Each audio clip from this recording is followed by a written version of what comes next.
The broadcast is now starting. All attendees are in listen-only mode. Good afternoon, everyone, and thank you for joining. I'm going to give everybody just a couple more seconds to join the webinar, and then we'll begin shortly.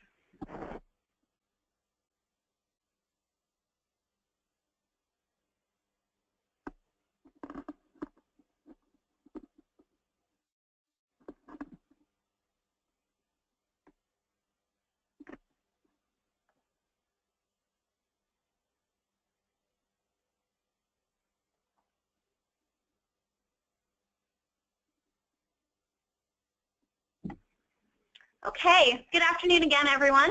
We'd like to thank you for joining us for today's webinar entitled, How Healthy is Your Business? 5 KPIs Every Security Company Should Know, sponsored by Perennial Software. I'm Shannon Murphy, Vice President of Sales and Marketing, and I will help to facilitate today's webinar. First, I would like to cover just a couple housekeeping notes before we get started. Just so you know, all callers will be muted for the duration of the call. Please be sure to use your question or the chat log to submit questions, and all questions are going to be addressed at the end of the webinar. Additionally, a recording of the webinar will be available in the resource library on esaweb.org for you to refer to after the webinar. I would now like to introduce Michael Marks with Perennial Software. Michael Marks is co-founder of Perennial. He has been in the security industry for over 30 years, starting with operating a family-owned security business for 7 years. For the past 23 years, he has been on the software side of the business with a vision to create best-in-class software for any size security company to assist companies in maximizing profits and efficiencies. Since 1996, Perennial Software has delivered on that vision through their trusted solutions, Sedona Office, and Alarm Biller.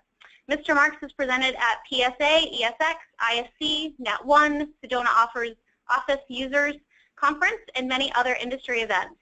So now, Michael, I will turn it over to you so you can take us through the presentation. Thank you, Shannon. I appreciate that. Welcome, everyone, and thanks for joining our webinar today. And let's just dive right into it. Well, the first slide I had, and let me just bring this up here. The first slide I had was an introduction on myself, but I'm going to skip this because Shannon did a better job than I can ever do on that. So thank you for that, Shannon. There's the introduction in case you missed it, but I'm just going to jump right into the presentation. So today we're going to talk about the 5 KPIs every security company should know. So before we talk about that, let's just ask a real simple question. What is the KPI? For those who don't know, a KPI is a key performance indicator. Excuse me. It's a measurable value that demonstrates how effectively a company is achieving key business objectives. Now, KPIs can be both at a high level or a low level, and it really depends on what you want to look at. For security companies, a lot of the KPIs typically revolve around sales, RMR, the service department, installations, things that you're doing on a daily basis. And what's real important about KPIs, though, is that they should be used in a real-time mode. Reported on either real-time or often. And tools to report on KPIs that are very, very effective are dashboard and reporting tools. It's an excellent way to do that so the data is presented quickly, efficiently, and effectively. So tips for creating KPIs before we begin. Number 1. Make sure your KPIs that you choose align with the strategic goals and objectives of your business. There's no sense in creating a KPI that you're measuring that you're not going to be using to evaluate your business because it's not relevant to what you're doing. So as we go through the 5 KPIs today, maybe 1 or 2 of those might not be relevant for your business, or 1 or 2 others might be. Pick and choose your KPIs very carefully and make sure you use those on a daily basis or weekly basis. The KPIs you choose to measure should have data that can be easily obtained. You do not want to create KPIs where you have to go ahead and mine the data and put them together, the data that's going to take you hours and hours to do. If that's the case, you're probably not going to use these KPIs on a consistent basis. So make sure the data is readily available and easy to do. The KPIs should also keep everyone on the same page and moving in the same direction. That's a key purpose of those KPIs. The data flowing into KPIs should be reliable and accurate. If you're not using good data for your KPIs, then you're going to really, it's garbage in, garbage out. Make sure the data is reliable, accurate, and you know it's correct. And does the KPI give you insight into the business that is actionable? So a KPI for the sake of a KPI that you can't take business action on is of no use to you. Make sure the KPI is relevant, so when you see something that's out of whack or not what you want it to be, you can take action to correct it, fix it, or improve upon that. And your business obviously is always growing and changing. Make sure your KPIs are doing the same. So the KPIs you have today might not be the KPIs you need tomorrow. And then one last item that's not on here that I'd like to point out is, when possible, being able to share your KPIs with other security companies who are in the same type of business as you, where you can compare your KPIs with their KPIs to see where your metrics differ, whether you're outperforming or underperforming, is essential too. So anytime you could get involved in a group or in a situation where you can collectively share, evaluate KPIs, it's a very, very beneficial thing for your business. So let's jump into it. Let's talk about the KPIs. The first KPI I want to talk about is understanding your receivables. Everyone knows in a small business, medium-sized business, even a large business, cash is king. You need money to pay your bills, to pay your employees, to keep things going in your organization. And if you don't have an understanding of your accounts receivables, you're not going to have a good understanding of your cash and your cash flow. So KPIs can be used very effectively to track your AR open receivables against your aging buckets, track your AR open receivables by type of service, and as well as tracking your AR open receivables by salespeople or any other key metrics that are important to you. So when you're looking at your receivables, you really want to look at them both, not from a micro level, obviously from a collection standpoint, but from a macro level, you need to know where your receivables should be month in and month out. Obviously, if you're heavy into recurring invoicing, the day after you do your big invoicing run, you're going to have a higher receivables. But at the end of the month or middle of the month, you should have predictable amounts of where your receivables should be at any point in time. And it's important to really understand your aging buckets. So here's a real simple KPI that almost any company should be able to do, is really looking at your total receivables by aging bucket, and then look at the percentage of the total by each bucket. Now, I put together some fictitious data here just to show you what it might look like, but you might look at the 91 to 120 day bucket here, and we could see how it spikes up. And we could see it's 9% of our total. That's telling me I have a collection issue. Why is so many receivables being pushed off well past 91 days? If almost 10% of my receivables is over 10 days past due, I have some type of issue going on, and I need to address that. And tracking this on a month-to-month basis to really see those changes, not only in the dollar values, but in the percentages, will give you a good understanding of where your agings are. Right below that, quick little graph that can be made out of that just graphically represents your aging buckets. And a lot of times, and I always like to say, the picture's worth 1,000 words. I like to see pictures. Pictures tell me something that's going on that I can just visually see, and I can really then tell me now go in and drill down into this. So that's one type of KPI, looking at your aging. Another one, for example, might be looking at your open AR by service type. So now we're drilling into those aging dollars. So we're really looking and saying, okay, of that money that's owed, how much is really from our installation department, from our service department, from our monitoring, our recurring revenue?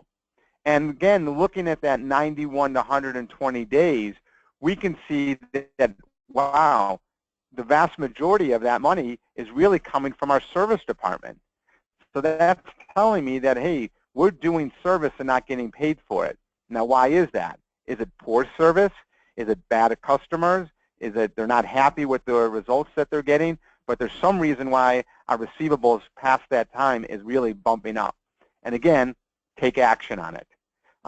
Below are two different graphs that just represent that. And you notice you could really put the figures into all kinds of graphs, that represent your agings, and looking at the money that's owed to you by the aging buckets.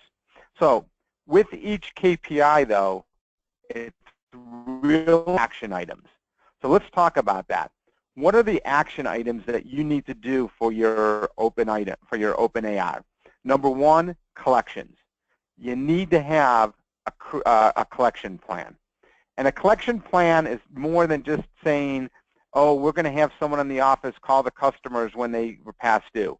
The collection plan should be everything that you're going to do from the moment an invoice is created to how it goes out the door, how it's delivered, to how you're going to follow up on that, charges or late fees, how you're going to hit the customer with phone calls, past due notices.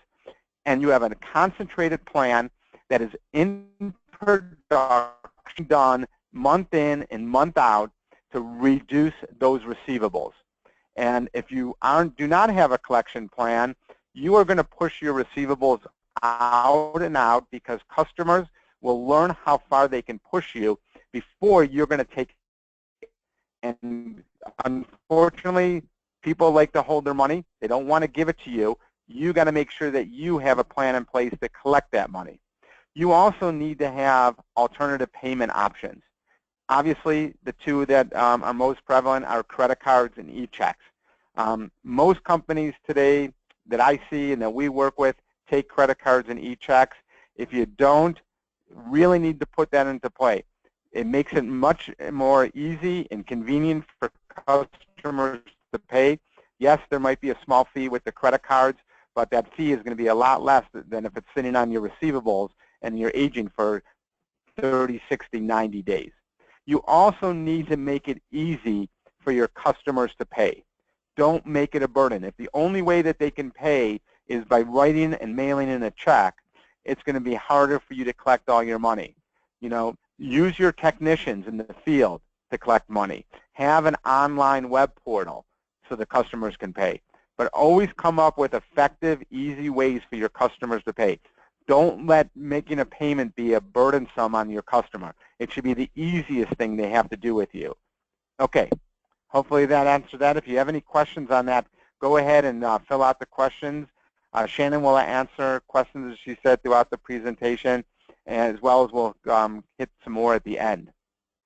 KPI number 2, very, very important for any security company, but to identify your RMR at risk.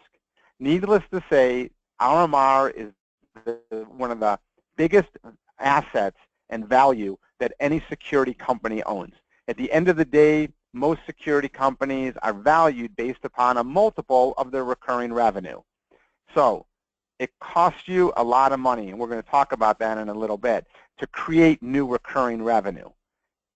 So once you create it, you need to do everything you can to make sure you keep that recurring revenue. And the best way to do that is to know what your recurring revenue at risk is. And being proactive about that is extremely important. It will help you lower your attrition. So what's a good way to measure your RMR at risk? It's real simple. It's looking at the RMR that's associated with that. So, your benchmark might be 60 days, it could be 90 days, it could be 120 days. You might have different benchmarks to look at it.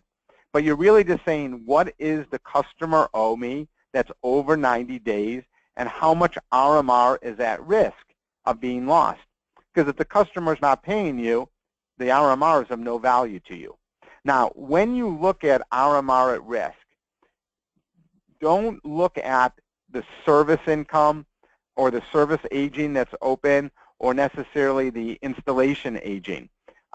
Concentrate more on the recurring aging. So if a customer is paying you their monthly monitoring bill every month in and out, but they have a service dispute on one service ticket or service invoice, the RMR might not be at risk. You have just a different issue to take care of that service issue. So really concentrate when you look at your RMR, look at the RMR billings versus the RMR at risk dollars. And again, have a plan.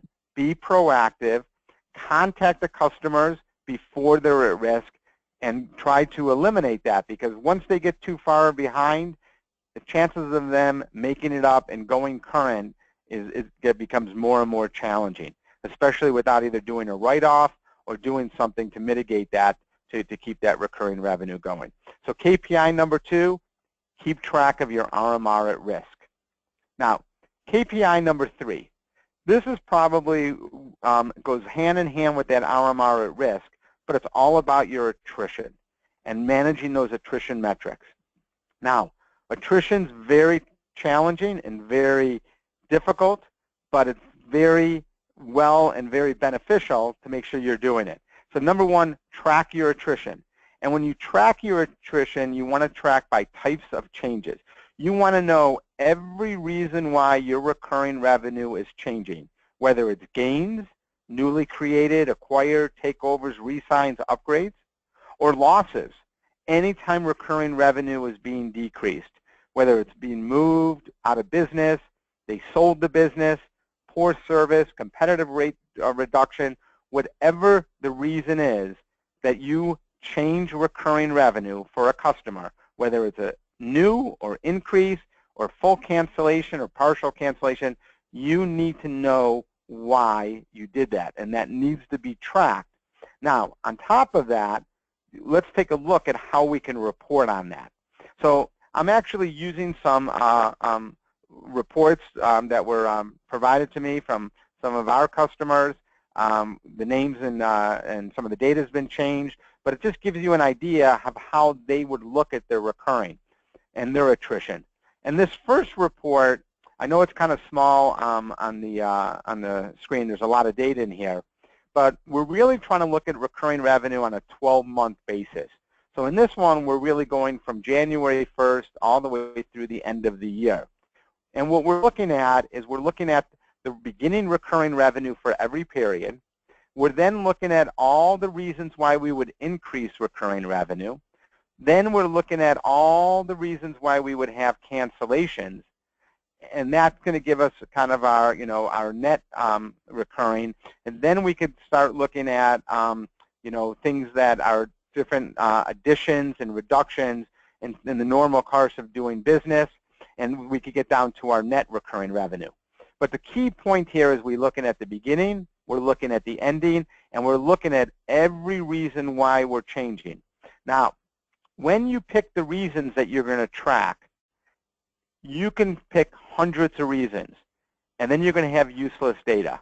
So really pick the reasons that are very specific to your business, that you can capture that data on, and that are useful for you to go back and report on.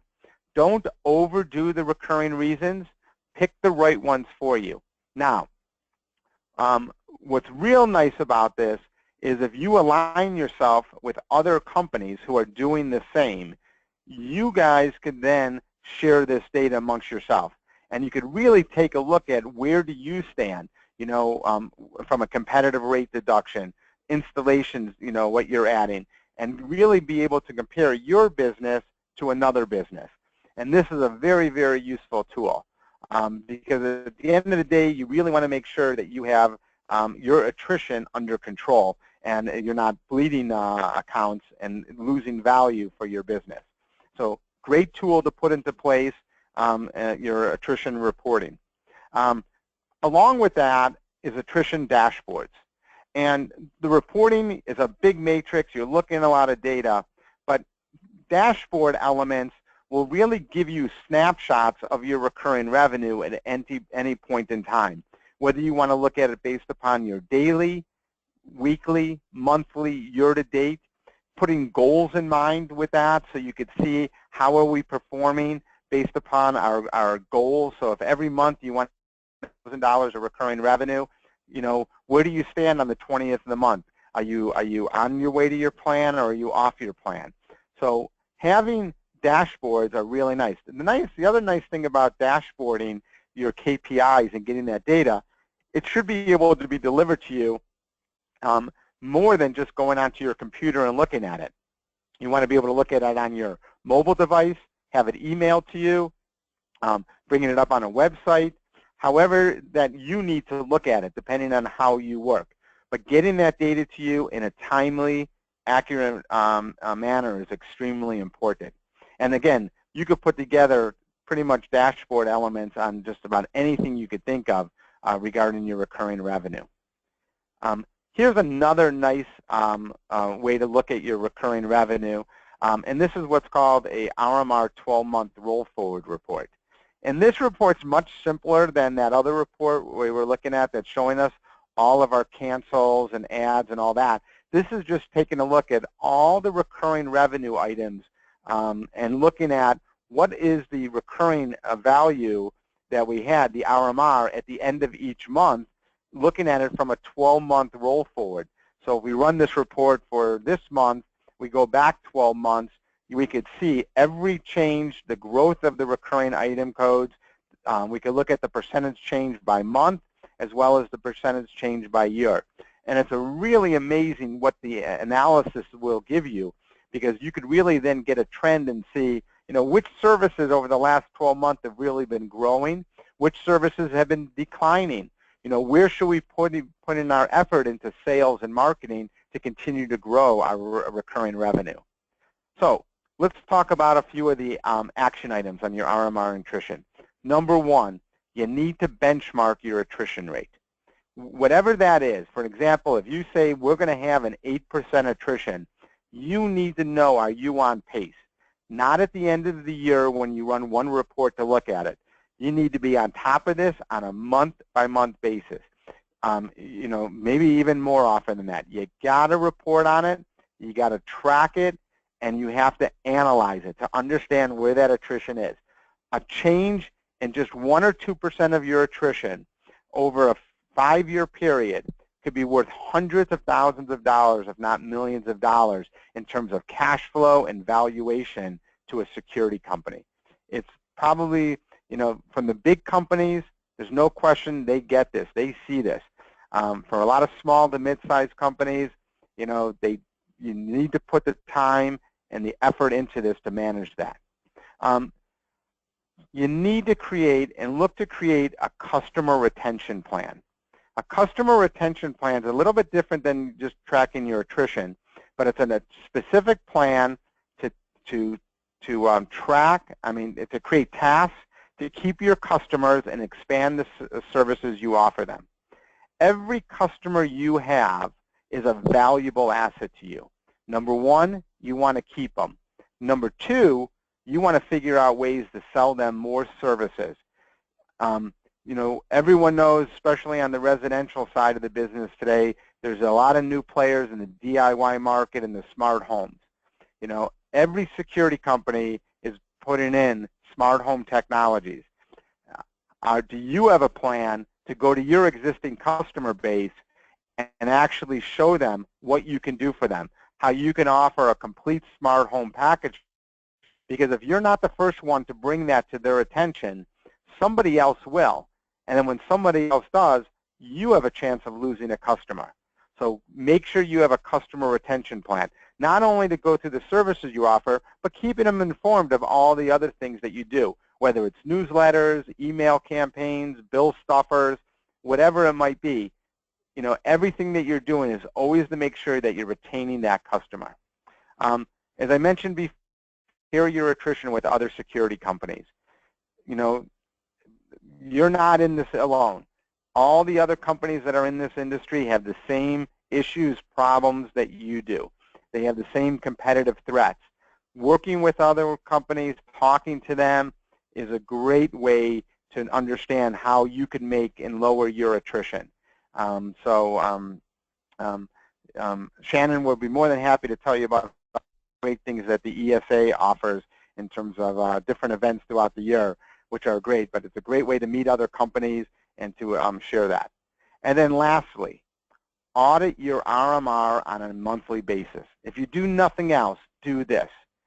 Auditing your RMR is no different than if you audited your accounts receivable to your general ledger, if you audited your financial statements.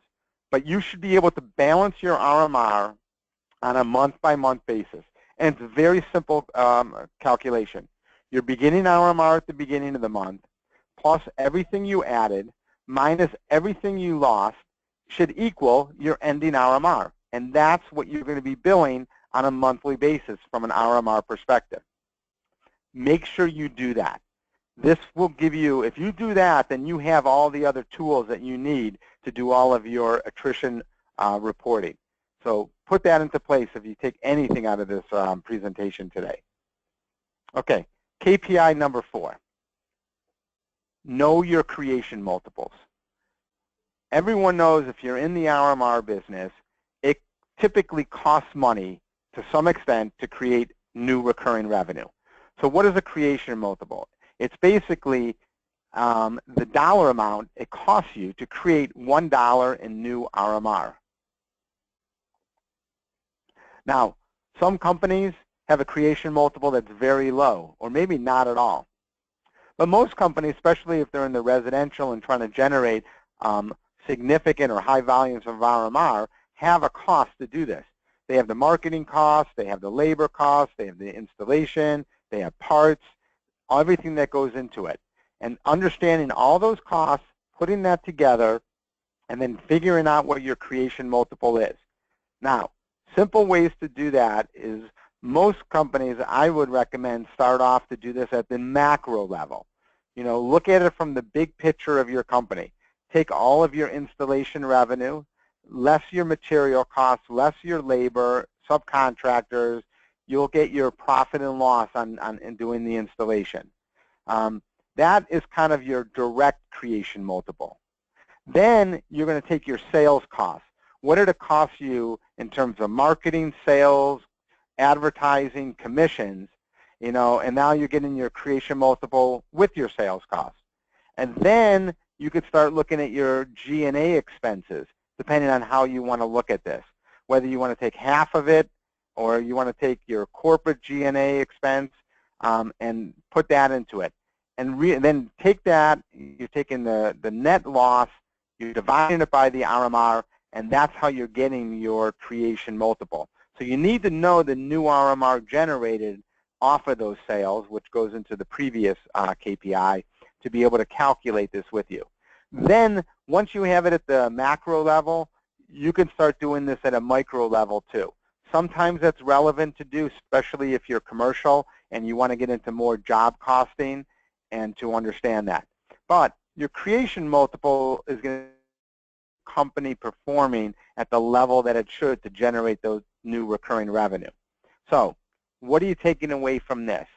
You need to know the true cost of creating your new RMR. And it really gives you the ability to know, is it better to make or buy? Making it is what you do organically. So you are creating, you're doing your sales, you're generating it, you're determining what your creation multiple is. And if your creation multiple is 15 or 20, which is very, very good, it's a lot cheaper to do that than to go out there and buy new recurring revenue if it's going to cost you 30, 35, 40 times monthly recurring revenue to buy it. So you might as well take those same resources and assets that you're going to make the investment and use that to make more. Now, sometimes it's nice to buy because you get a big chunk, but at least you know where it is. Now, if it's costing you 50 times to make it and you could buy it for 35 times, I would stop making it and just go into the acquisition business, obviously. So knowing where those numbers are is extremely important to you. It also tells you what's your payback, what's your return on investment. You know, every security company is investing new money into creating new recurring revenue. You need to know what that return on investment is. You know, no different if you're going to play the stock market or if you're going to put your money into the bank, which you get no return on investment today, obviously. So, you know, usually, you know, for a small business, you're not going to get a better return on investment than investing business. But we want to make sure that your creation cost is in line to get you that good return on investment. And the last thing it will tell you is what's your steady state cash flow. Steady state cash flow is really a metric that is used to let you know if you have $100,000 of recurring revenue, what is it going to cost me? And to just the first, if I'm losing $5,000 of recurring revenue every year just on normal attrition, that first $5,000 that I sell just gets me back to my $100,000 of recurring revenue. And there's a cost to sell that $5,000. That cost with that $5,000 will tell me what my steady state, the cost of being steady state, keeping that $100,000. Anything I sell above that replacement value, that's my gain. So, when you're looking at that, then to get that gain, obviously, you want to know what those dollars cost you as well. If you have any questions on steady state cash flow, it's probably something that we could talk offline about. It could become more of a complicated subject, but it's a very, very useful KPI and reporting tool to know. And as you move up the financing ladder to working with bigger and banks and want more money, this is something that all the banks want to know about is, what is that steady state cash flow? Because for them, that just tells them what does it cost you just to stay even in terms of your recurring revenue. Then let's move on to the last one, KPI number 5. This is a little bit different. This is something we do within our business, and this is something I've worked with a lot of companies on, and it's a very, very important metric to know. I have never seen a security company. I've seen all kinds of statistics on attrition rate, steady state cash flow, all kinds of metrics. But a metric to know what is your revenue per employee, and I haven't seen this as much shared within security companies, and it's a good thing to look at. So it's a key metric to understand how your business is performing.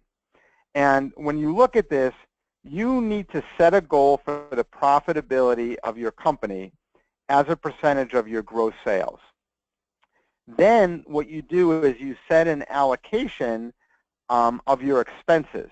And really, when you look at your expenses, you really break them down into 2 categories, employees and operations, everything else. So you have your employees is the salaries that in the compensation you're paying your employees. Operations covers this is buying materials, rent, utilities, employee benefits, everything else falls into that.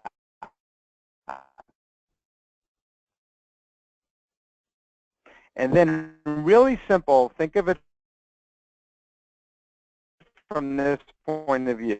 You can into a plan for budgeting creation. So I'm going to give you a real quick scenario. This is a do, and then to measure on a month-by-month basis. So in this example, I'm using what I call a 40-40-20 example. And what that says is, in this example, we want 40% of our expenses to be for the employee's pay. 40% is for our operations. 20% is our profit. So we want to profit 20% for every dollar we bring in. So if we look at it from the top, in this example, we're going to do from a company annual revenue $1 million. So if I have 8 employees, my average revenue per employee is $125,000. Now, let's take a look at the allocation underneath it. There's our 8 employees we have listed, and there's their annual salary. And that's just their gross salary. Does not include expenses. It doesn't include benefits, taxes, or anything. That's all going to be picked up in that other 40%. Now, granted, this is just a scenario that I put together for this. Your numbers and your percentages might change. There's no set rule on what it should be, but it gives you an ability and a tool to look at that. So if I know that 40% of the revenue, of the salary, I can do a revenue allocation per employee. And that really becomes just a formula. It's 40% of what the revenue should be, or in this case, 2.5 times the annual salary. Looking at there, we could see the revenue per employee. And this is a way that we say for each employee, this is a revenue allocation. So if they turned around and we paid this person $25,000, and if they really did a revenue allocation of $62,000, we should make $12,500 based upon that. Now, in this example, you could see we're skewed because I have $460,000 of annual salary. At 40% on $1 million, it should be $400,000. So according to what we put together, either I change my numbers, or I need to bring my sales up, or I need to bring my salaries down. You could see also is based upon this, and if I only do $1 million, I'm not going to get my 20% on that type of sale. I'm going to actually go and be, maybe if I'm lucky, 10%. So it's a way to look at your business from a different set of view. And you're looking at it from the employee level and understanding that revenue per employee, and then understanding the mix of how you're going to allocate that. It's a tough exercise to do, but it's amazing when you put this together and you lay this out, and then you report on this on a month-by-month basis. You might see that you need to tweak some things, but you're going to get a great snapshot and analyzation of your business like you never did before.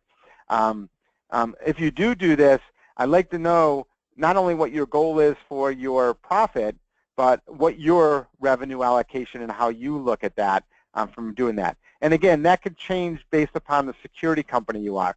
You know, if you're heavier into large-scale commercial installations with really large material costs, you know, those operation costs are going to be higher than if you're more into the residential side of the business. So it's not one simple way to say that this is the same formula for every company. So takes away for this, number one, it's a great tool to use for budgeting. It helps determine if all the employees are pulling their weight. It's amazing when you look at this and you say, hey, I got to take that revenue, the total gross revenue of the company, and I have to spread it out amongst every employee. Because every employee, whether they just sit there and answer the phones and they're administrative, to whether they're in sales or installations, they're driving revenue into the business, and revenue has to support that. So you have to put that revenue allocation into them. You know, some people do more, some people do less, but then you look at it and say, am I overcompensating? Am I undercompensating for someone? And again, as I said before, it's a different way to look at the business. And it's a very unique way to look at it too. But the trick to do this is to determine your allocation, what your employee percentage is, what your operating costs are, and what your profits are. So it's another nice way to handle that. So with that said, I want to thank you for attending today. I hope you got something out of this. If you walk away with one good KPI that you could put into your business, I'm sure it will be a benefit for you. Shannon, I'll turn it over to you now, and if there's any questions, I'll be more than happy to answer those. Perfect. Thank you so much, Michael. I think this is really helpful information and lots of good tips in there. We do have a few questions, so if you guys are thinking of any that you would also like to ask, please make sure that you enter them into the question log or the chat log that's on your GoToWebinar control panel. So, Michael, one of the questions that we have, somebody is asking if there'll be an electronic copy of the presentation. I can even answer that one if you'd like. There will be a recording of this webinar that will actually be available in the esaweb.org resource library. If you have any trouble getting to it, just you can email me after the webinar. You will get a follow-up email, and I can certainly send you a direct link as well. But Michael, I do have another question here. Someone is asking, do you have any examples that you can provide on cost-effective ways to communicate with your customers in order to preserve RMR? Absolutely. That's a great question. So think of all the ways that you're already touching a customer and how you could piggyback along with that to give them additional information. So the first thing is most companies send an invoice at some point. So every time you're sending an invoice to the customer, think about adding some other means to touch base with them. Well, a bill stuffer. So just adding one piece of paper into that invoice is a great way to do that. And then obviously another very cost-effective way to do that is email. Email, very cheap, very inexpensive, and for existing customer bases, you should get a pretty high response. Now, one effective way to communicate with your customers via email is to do surveys and to find out how you're performing. And today, what we're seeing used more than ever before is what's called the Net Promoter Score. So if you're familiar with the Net Promoter Score, it's really a real simple concept. It's asking the customer one simple question when you're done doing either service or installation or working with them. And that question is this: on a scale of 1 to 10, how likely are you to refer us to somebody else? And if you find that a customer is giving you 9s and 10s, you know you're doing good service. If you're getting anything but 9s and 10s, you need to pick up the phone and call the customer and ask one simple question: why? And what could we have done to make it better for you? Because you need to make sure that you are giving the best service and your customers are willing to refer. A good campaign on a Net Promoter Score, you should be able to get back 30 to 40% response. And that's a great sampling and will really let you know how you're doing with your customers. So those are just a couple ways, Shannon, to reach out and touch customers. Okay, awesome. I have some more questions coming in. So this was early on that he entered this, so I'm not sure exactly what he was referencing, but he was asking if one of the report formats was inside Alarm Biller. So Michael, maybe you could just mention, which of the report functionality is kind of available potentially, and that might answer the question. Okay, yeah, so a lot of the reports that I showed and a lot of the ability to get this data obviously is available within our products, both within Sedona Office and Alarm Biller. And what I would suggest is, instead of going through that on this call, please feel free to either give me a call. My phone number is on the board right now, or drop me an email, or just go to our website, perennialsoftware.com, and just send us an email, and we'll be more than happy to discuss any specific reports or ways to capture and create these the data that we talked about today.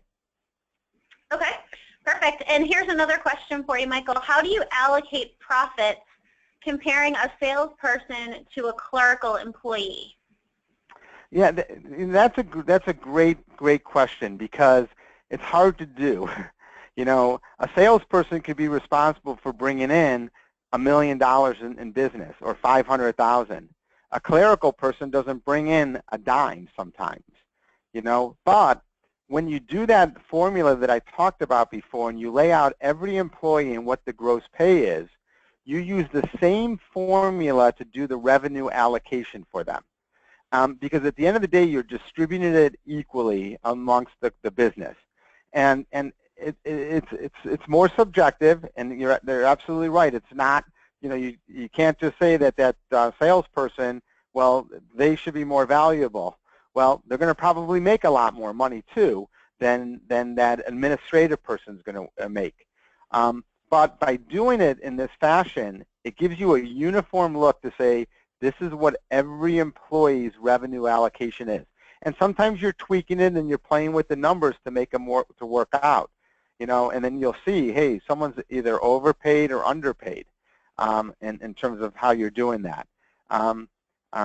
But again, if anybody would want to go through that exercise, I would be more than happy to set up a time and kind of show them and spend a few minutes with them and do that, and how we do that internally, and how I do it with our business to look at how the allocations work.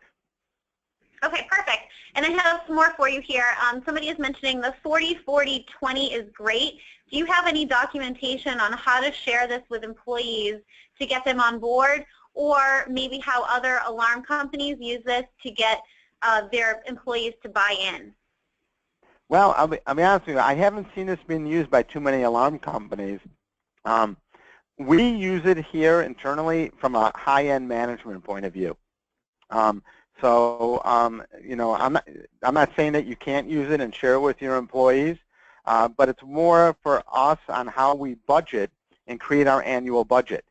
And we look at it from the, you know, we're very labor intensive in our business, and I'm sure a lot of security companies are also.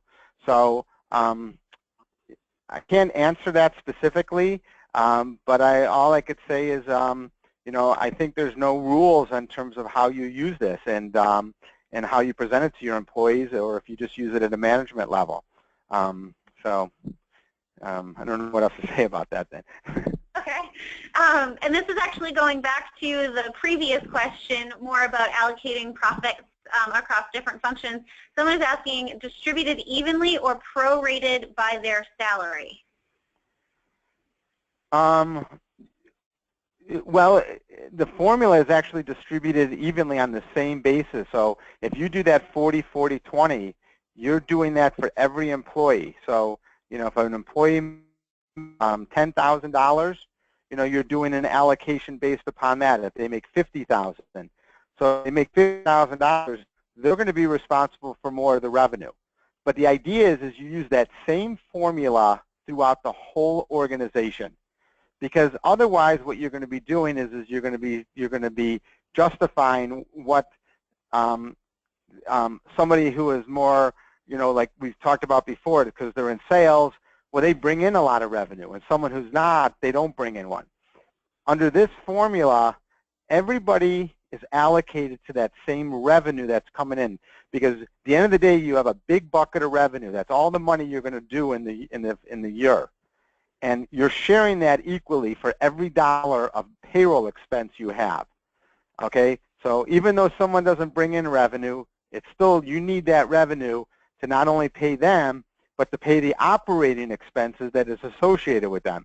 So this isn't the budget that you're, you know, your traditional budget where you're looking at, you know, your cost of goods sold and your other expenses. What you then do is you take this analysis and you plug in your regular budget and you make sure they're aligned. Because at the end of the day, you want to drive a certain percentage of profits to the business for the revenue that you're bringing in. You know, now there are some security companies that their profit wants to be zero at the end of the year, because their only goal at the end of the year is to generate more recurring revenue. And that's fine if that's what your business goals are. So it's just a different way to look at it, and it's a really useful tool once you get the concepts and the understanding down of that. Perfect. Michael, I think that is all of the questions so far. I wasn't sure if there was anything else that you wanted to add before we kind of wrap it up. I just want to say thank you, Shannon, for putting this together today, and thank you everyone for showing up and listening. And again, if you have any other further questions, please feel free to reach out to me, and would love to talk to you. And if I don't hear from you, have a great Labor Day weekend. Fantastic. So thank you, Michael, and obviously to Perennial for sponsoring this webinar today. And thank you all for joining. Hopefully you found the information very useful. I certainly did. And I would like to remind everybody that there will be a recording. We were getting several of those questions throughout the question log there. The recording will be accessible on esaweb.org in our resource library. And Michael had also mentioned earlier in the call that, you know, benchmarking against other folks in the industry is a really good practice, and you know, you can certainly do that at a lot of our events. So Michael, thank you for mentioning that. We do have our Rising Leaders Forum coming up in Washington in October, and then our Leadership Summit is also a really great place to do some of those things, and that will be in Tampa in February. So if there's anything that we can help you with there, please don't hesitate to ask. So again, thanks everybody for your participation. We appreciate your time, and hope that you have a fantastic rest of the day. Thanks everyone. Thank you. Bye-bye.